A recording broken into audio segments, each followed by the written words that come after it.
आज ही मैंने किसी न्यूज़ चैनल में देखा जिसमें योगी आदित्यनाथ ने अपनी तकरीर में कहा कि बटोगे तो कटोगे। लोग काफी एतराज कर रहे हैं उस बात पर, मगर मैं ये कहूंगा, बीफ के नाम पर, मॉब लिंचिंग के नाम पर, घर वापसी के नाम पर, सर पे टोपी पहनने के नाम पर, दाढ़ी पालने के नाम पर जो तुम काट रहे हो, क्या ये तुम्हारी नफरत हिंदुस्तान के सबसे बड़ी अक़लियत से, क्या ये मुल्क को कमजोर नहीं कर रही है? अकबरुद्दीन ओवैसी मुसलमान है। मैं ला इलाहा इल्लल्लाह मुहम्मदुर रसूलुल्लाह कलमा पढ़ने वाला मुसलमान हूं। मुझे नाज है मुसलमान होने पर, तो मुझे फख्र है हिंदुस्तानी होने पर। मैं फख्र से कहता हूं कि मैं हिंदुस्तानी हूं। हम हर एक के मसाइल उठाते, यहां पे बैठे हमारे दलित समाज के लोग हैं, दूसरे समाज के लोग हैं, बैकवर्ड क्लासेस के हैं, मुसलमान भी हैं, हर कोई है। मैं यही बात कहना चाहता हूं, हां, मुसलमान की आवाज बनकर हम मुसलमान के मसाइल को उठाते हैं। मैं उठाता हूं, मुझे शर्मिंदगी नहीं है इस बात का इकरार करते हुए कि मुसलमान हूं, मुसलमानों की आवाज बनता हूं, मुसलमान की तकलीफ का बयान करता हूं, मुसलमान की हक तलफी पे लड़ता हूं, मुसलमान की हक की लड़ाई लड़ता हूं और नाइंसाफी पर आवाज को बुलंद करता हूं। इसलिए कि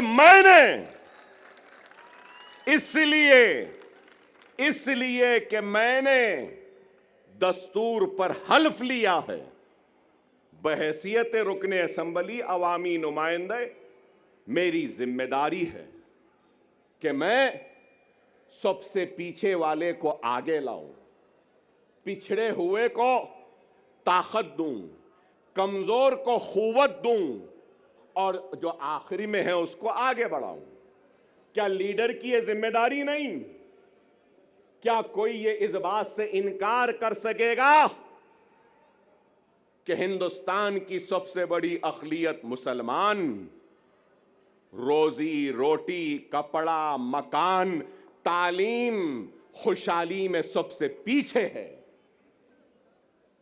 और आज हमारी कोशिश वो पीछे जो मुसलमान है उसको आगे लाएं, हमारी कोशिश वो पिछड़ा हुआ मुसलमान उसको आगे लाएं। अल्लाह उसके रसूल की कसम, जब मुसलमान आगे आ जाएगा तो अगर पीछे ब्राह्मण रहेगा तो उस ब्राह्मण को भी आगे लाने का काम हम करेंगे, क्योंकि हमने दस्तूर पे हलफ लिया है, पिछड़ों को, कमजोरों को आगे बढ़ाना हमारी जिम्मेदारी है। यह हमारी सोच है। लेकिन हमारी सोच को मीडिया हाउसेस, अभी इम्तियाज जलील साहब ने मुझसे कहा कि इनके साथ साथ वो आपके दोस्त आए हैं, तो ये हमारे दोस्त हमको बताते हैं कि हम कम्युनल हैं, हमको बताते हैं कि हम भड़काऊ भाषण देते हैं। भड़काऊ नहीं देते, हम हक बयान करते हैं। वो अलग बात है कि हमारी हक बयानी का जवाब इनके पास नहीं होता तो उसको भड़काऊ बना देते हैं।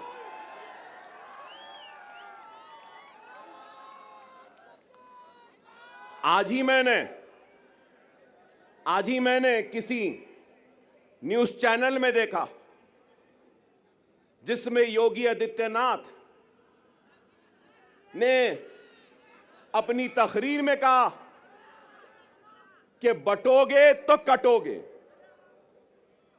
लोग काफी एतराज कर रहे हैं उस बात पर, मगर मैं ये कहूंगा,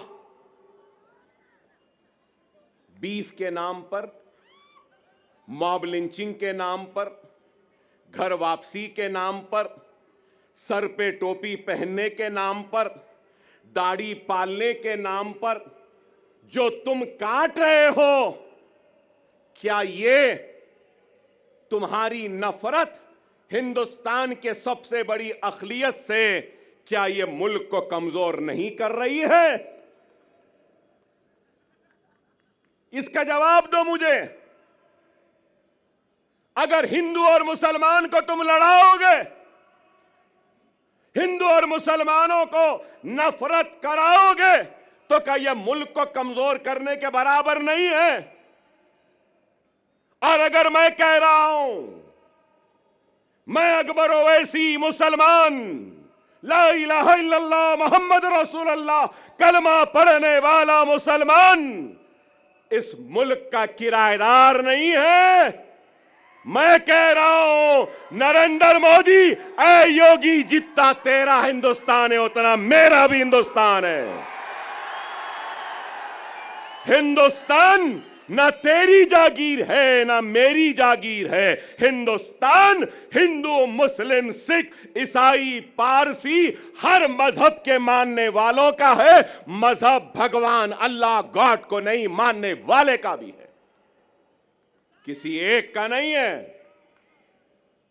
हम ये बात कहते हैं तो इनको बुरा दिखता है। अरे इस मुल्क का सबसे बड़ा मसला क्या है? बेरोजगारी।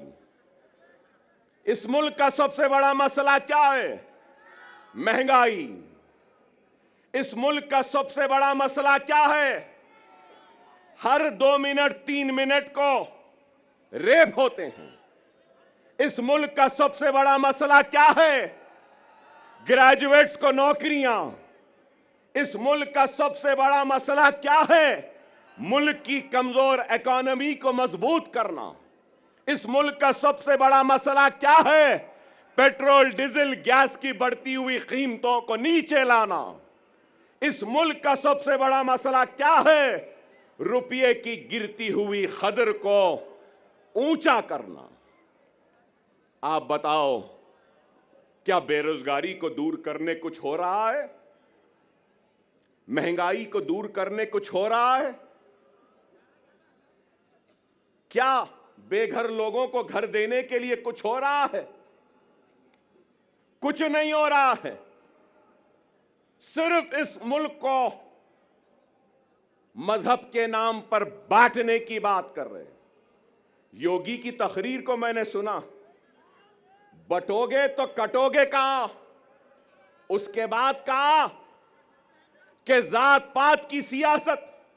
अरे जात पात की सियासत बोलने वाले, तू ये क्यों नहीं कहता कि मजहब की सियासत नहीं करनी चाहिए? ये बात क्यों नहीं कहते?